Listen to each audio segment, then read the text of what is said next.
Hei, bună, v-am găsit la un nou videoclip pe acest canal. Astăzi o să fac 3 coafuri care le puteți face foarte simplu și care le puteți utiliza și la școală și peste tot, pentru că sunt foarte simple. Deci, hai să mergem acest intro și să începem. Prima și prima dată aveți nevoie de 2 prinzătoare de păr.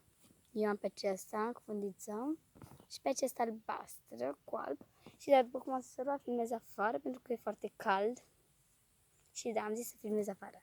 Deci prima coafură constă ați prinde părul sus aici și după ați face un coc și ați lăsa puțin păr la spate. Deci hai să facem acesta.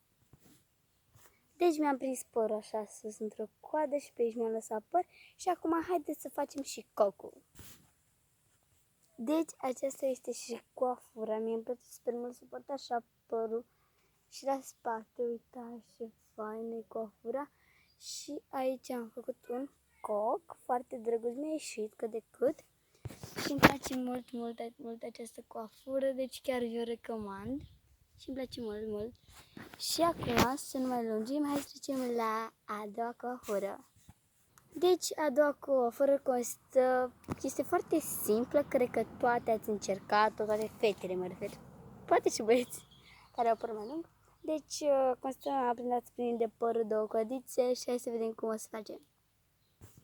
Și da, normal, pentru această coafură tot de 2 prinzătoare avem nevoie, deci hai să le facem și să vedem cum a ieșit. Deci, a doua așa arată, mie îmi place super mult pentru că e foarte simplu și merge foarte bine la școală.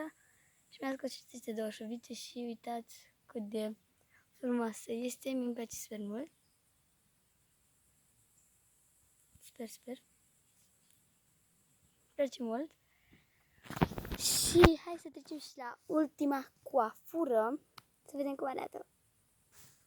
Deci a treia coafură aveți nevoie numai de o prinzătoare. Eu am să folosesc pe aceasta, normal am mai multe aici. Am neagră, roză, iar roză deschis, am mai multe prinzătoare. Eu o să folosesc pe aceasta, pentru că e foarte drăguță, deci haideți să vă zic în ce costă. Vă luați de aici, din partea asta, un fir sau mai multe, sau chiar și mai mult. Și prindeți aici în spate și vă ieși sper. Haideți să facem, vedem cum iese. Deci această coafură este așa, super drăguță la spate, puteți să o prindeți cu orice.